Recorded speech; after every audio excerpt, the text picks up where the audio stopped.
These are the UN Sustainable Development Goals, and by 2030, we're expected to only achieve 17% of them.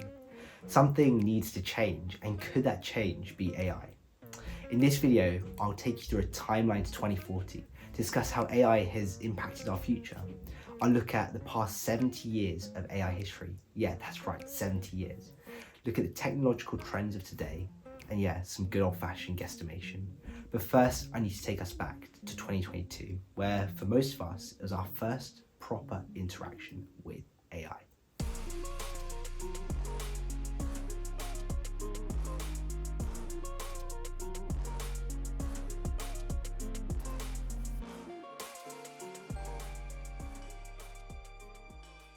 It's the end of 2022 and OpenAI released for the first time ChatGPT. I remember at the time I was applying to universities and thinking that, yes, this could write my personal statement for me, but I didn't think too much beyond that. Fast forward 2 years and that same brain that went into ChatGPT has gone into everything from predicting protein structures to playing the music that you can hear right now. While 2022 was a groundbreaking year for AI, it's actually not where it began. And just so I don't spend the next however many minutes of this video talking about AI history, I've given myself about 60 seconds to summarize the past 70 years of AI. Okay, here we go. It's 1956 and John McCartney first terms the term artificial intelligence during a Dartmouth College summer research project. Following this, between the 60s and 70s, there were early programs like the ELIZA chatbot, which showed very early signs of pattern matching and reasoning skills. We then entered into an AI winter in the 80s, where as a result of overhyped expectations and funding cuts in the industry, there was a fall in the interest of what AI could actually do for us. Then in 1996, AI interest picked back right up again, where as a result of IBM's Deep Blue being able to successfully defeat world chess champion Garry Kasparov in a game of chess, people could start to see how AI could beat us at our own game. Look, Kasparov, after the move C4, has resigned. Between the 2000s and 2010, we then entered into the age of neural networks, which really set the foundation of what our modern day computer vision and natural language processing look like today.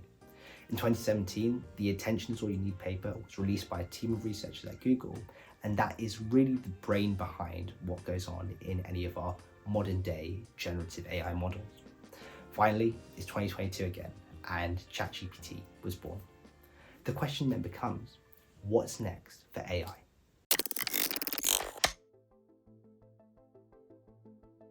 Funding in generative AI this year has hit an all-time high of $30 billion. And with companies like Perplexity AI achieving price to revenue multiples of 180 times, it makes you wonder where all this money is coming from.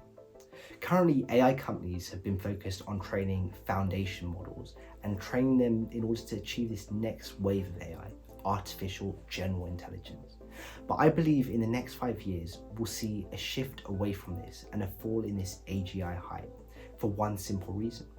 It costs a lot of money. As we're spending more and more money, the engineering complexity of getting it right is increasing, and that's why companies need to be larger, need to have more talent. Take ChatGPT 3 for example. It cost $5 million to train. A lot, right? Then 5 months later, GPT-4 came out, a noticeable improvement. But was it 20 times better? It cost $100 million to train and had 500 times more parameters than its predecessor. You can see where I'm going with this. Currently, the reason that we haven't seen the next ChatGPT 5 or big leap in AI is because AI is reaching what is known as its efficient compute frontier, where we squeeze the most of our current training data on our models that training any more, training any longer, yields diminishingly less results. They are gone.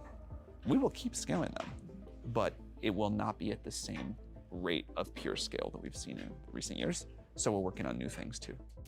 As this is realized, we're going to experience a burst in the AI hype bubble, where there'll be a shift away from AI AGI development and more towards being able to integrate AI within our day-to-day activities via AI agents.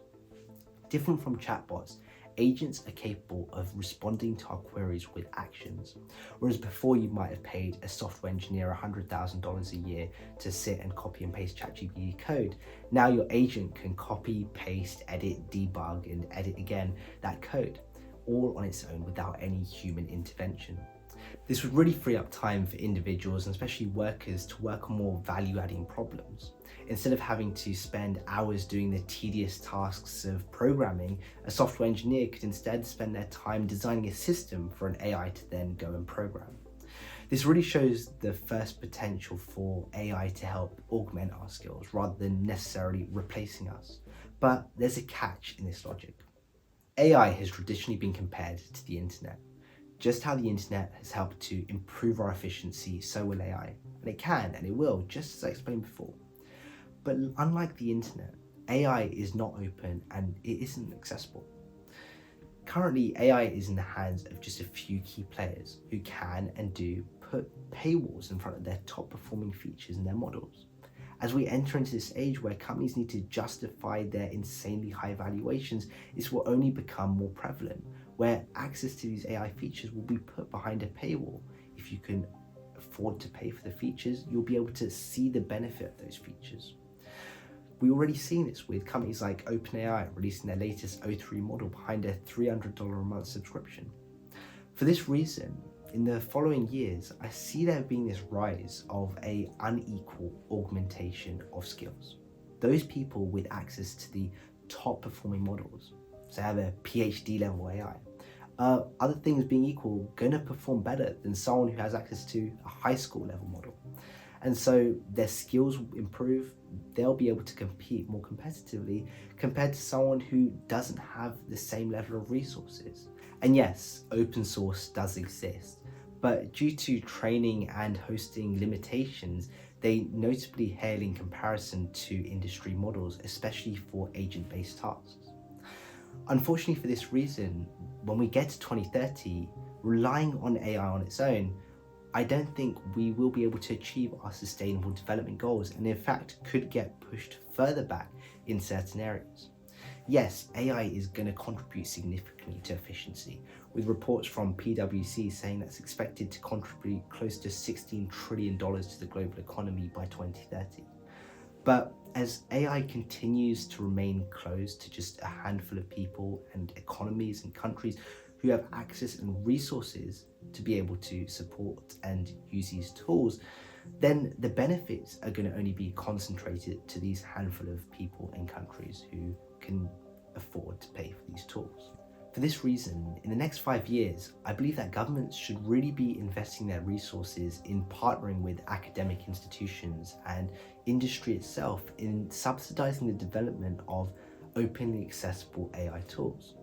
Especially in areas of healthcare and education, this could really have the potential to shrink this unequal augmentation of skills gap and improve the benefits of what AI can bring to our future.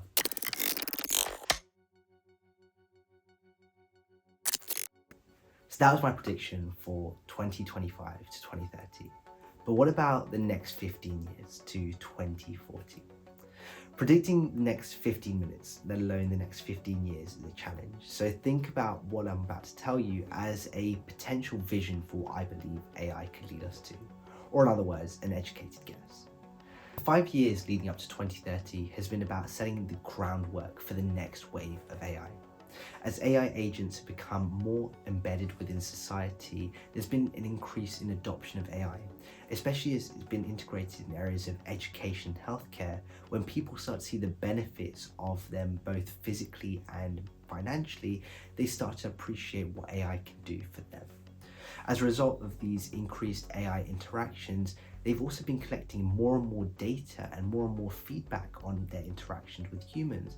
And so this has allowed companies to retrain their models more effectively on new training data to help improve the accuracy of model outputs and reduce hallucinations by AI. Following this adoption and fall in hallucinations, we'll start to see AI be given more and more autonomy to be able to take actions without having to ask for prior approval. This will start to lead to the development of physical autonomous agents, aka robots. While companies like Amazon already employ a fleet of 750,000 automated robots in their warehouses, we'll start to see robots take on more front of house facing roles. I might have myself an AI waiter or an AI powered shop assistant. For this reason, pink collar industries will start to see a fall in number of jobs. Since a lot of these work tends to be taken up by part-time workers, myself included, there'll be a shortage of part-time jobs available, with there being a greater focus on people acquiring a specialized skill before they're able to go out and get a job. We'll likely see more and more people entering into doing a master's and a PhD as they build their domain-specific knowledge before entering into the workforce. When they do enter into the workforce, the jobs will be more related towards evaluating the work of their AI counterpart. Just how having strong communication skills is essential for any job nowadays, having strong AI communication skills and prompt engineering will also become an essential requirement, as people will have their responsibilities shifted towards evaluating work rather than producing work itself. This then brings me on to my final point. As we approach 2040 and beyond, with AI taking a lot of the work out of work itself, the question then becomes, what is our role in society?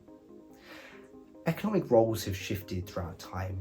It used to be agriculture, where we used to be doing farming, to manufacturing following the Industrial Revolution, to the service-based industry we have now, where we trade our knowledge in for value. I believe that the next phase of this will be creativity, where we trade our creativity in to create economic value, but not for the reason you may think. There's a common notion that the one thing that sets us apart from AI is that an AI can't have an original thought. But I'd argue that neither can we. When George Lucas was making Star Wars and filming his X-Wing TIE fighter battles, he used to take inspiration from World War II dogfights. When Picasso was coming up with his artistic style, he drew inspiration from Iberian sculptures and African sculptures when it came to coming up with his Cubism approach. The point I'm trying to make here is that our perspective is not unique, but just a derivative of all the different experiences that we've had the opportunity to encounter. And it's this very thing that sets us apart from AI. When I show you this bottle right here, or show an AI this bottle, they may say this is a bottle of water. I might say this is a half glass full bottle of water, and you may say this is a half empty bottle of water. The point is that the thing that sets us apart from AI is that we can look at the same thing, but experience it in completely different ways. And it's this which allows for true creativity. This ability to be able to synthesize varying pieces of information, to be able to bring them together until you get that one eureka moment where you've figured out the solution that AI is not capable of, and it's what we're able to do. This will become our role in society as we head towards this AI-powered world. We'll become creationists, where we create art, conduct research, have the opportunity to think. In doing this video, I've had to think way more than I've liked to, but it's been a great opportunity to do so because it's been creative. Creativity is something we often talk about, but very rarely actually spend much time thinking about doing itself. This will be where our focus will be as we enter into this future. And in a way, it's exciting. At the same time, it makes you wonder, how do you learn it? How do you teach it? I guess it comes down to more experiencing it. And people have to learn to experience more ideas, more cultures, more subjects, rather than just constraining themselves to one specific focus area that most of us do nowadays. Anyway, on that note, it was fantastic talking to you all today.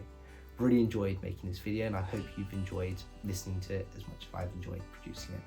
I'll speak to you all very soon. See ya.